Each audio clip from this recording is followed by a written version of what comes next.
Greetings, Internet friends. Hey guys. Hey, this is Magic Brad, and this is Ron Orr, and we're here again. Where are we? We're in Uptown, Minneapolis. Minus 10 below wind chill. It's very cold. We're used to it, though. How long have you lived in Minnesota? My whole life. Me too. Yep. Actually, 2 years in California and 2 years in Asheville, North Carolina. But other than that, 60-some of you. Yeah. The people we're talking to are Minnesota audience, though, so they know what we're going through. Well, maybe we got to talk like, hey, you betcha, for Christ's sakes. See, I think that's more North Dakota, but that's It just is, me. Fargo. That's just me. Stop for a hot dish. Okay, let's talk business. All right. So today's video is going to be about growing your service business in Minnesota based on the lifetime value of a customer. The lifetime value of a customer is how much that customer is worth to you or client is worth to you over the entire lifetime. You can measure it over 1 year, 5 years, 10 years, and so forth. And this video is targeted directly for you in Minnesota because a lot of the people here were planning on working with in person or by phone to help out with their business. I've found that people with a service business are better to work for because they're not always looking just for like a quick transaction for 20 bucks. They're actually looking to build a relationship with people, build it on trust, recurring income, looking to work for that with that person for many years. The lifetime value of the customer. Yeah, it's like if you're gonna go through the work of like getting to know somebody and selling and converting the sale and like educating and all that stuff, you might as well go after the bigger picture and get to know the person long term. I know a lot of beginner business people, they're more into the transaction mentality of they do an advertisement, it doesn't work. We were just talking about that with a friend of ours, that they place an ad and then it doesn't work and then they just quit. And what we're talking about is developing a relationship for long-term.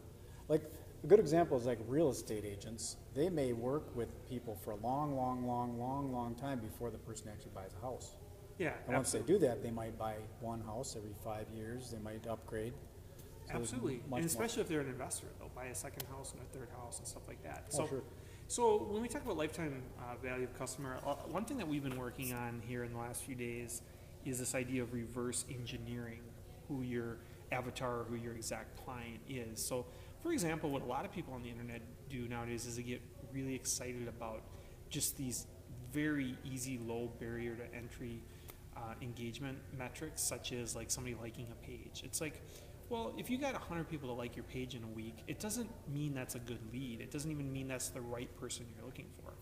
So what him and I have been doing, Brad and I have been raising the bar in making the standards tougher of what we actually consider a lead. So for example, what that might look like is we might have a saved audience in Facebook where we say, hey, these are the people that are actually watching 75% of our video. We might even stretch the video out longer to educate people more and say, hey, those people are interested because they're actually watching the video for a long time and it's a long video.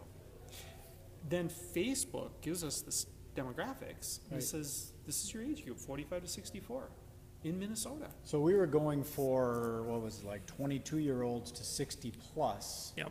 And then we found out that we're wasting a lot of time on these other areas. And now we're narrowed down to what age? We're at 45 to 64 now. So we'll bet that that's what you are. You're probably about a 45-year-old to a 64-year-old. 64-year-old. Yep. We're narrowing it down. We also found that like maybe a 5 to 1 or 7 to 1 ratio of males were actually watching us over females. And then there's some other things such as like desktop versus mobile, where it's placed in the feed on Facebook. And you can fine-tune a lot of these different things. And we'll fine-tune some other stuff later, such as who's an entrepreneur, who likes some of the same entrepreneur celebrities that we like. And we'll get down to that precision at a later time. But for now, we're really focusing on people that watch the video for a longer period of time and don't just skim over a blog article, but actually put the time in to get to know us, just like we want to get to know you. So that's one of the things that's really interesting. In traditional advertising, someone places an ad in a newspaper, like a full-page ad. Costs a lot of money, but how do you know that the person actually even opened up the paper?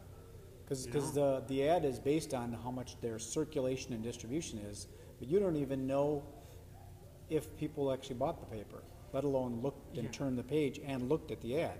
Absolutely. There's a saying that goes back probably 50 years or something like that. and somebody says, you know, I wasted 50% on my marketing dollars, but I don't know which 50% that was.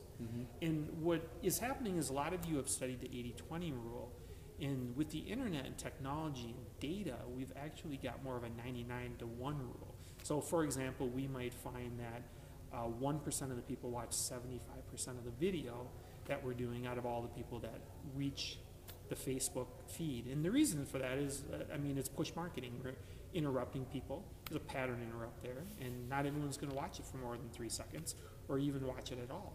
So what we get to do is we get to save the 1% of the people in a saved audience or a bucket. We get to save those 1% of the people, 99-1 rule, and then we get to do it again and again and again, and eventually we have a saved audience of those who actually watch the video. That's the optimizing and the compounding effect. And then you do that with everything else from the demographics and so forth, and it all starts to multiply on itself. So have we given enough information for now? Yeah, this is, we got more coming in another one. We're going to actually go ahead and boost this post out to a bunch of people, look at the demographics, and we're going to have even more information. This information applies to your business too. So it applies to our business, your business, and most all service businesses around there. And if you continue with it, then you'll be able to go after not just the next transaction that you can get tomorrow from doing online marketing, but how do you attract the people that are worth the most amount of money to you over the long run, the lifetime value of the customer. Find out what those people look like, and then go attract and market for those types of people. Okay, that's about all I've got for today. Got it. Thanks Okay. for your time. Have a good day. Stay tuned. We'll be doing more videos. Like the page, all that kind of stuff. Comment below. Tell us what you want to hear. Comment below and let us know what you got any want to know questions on about.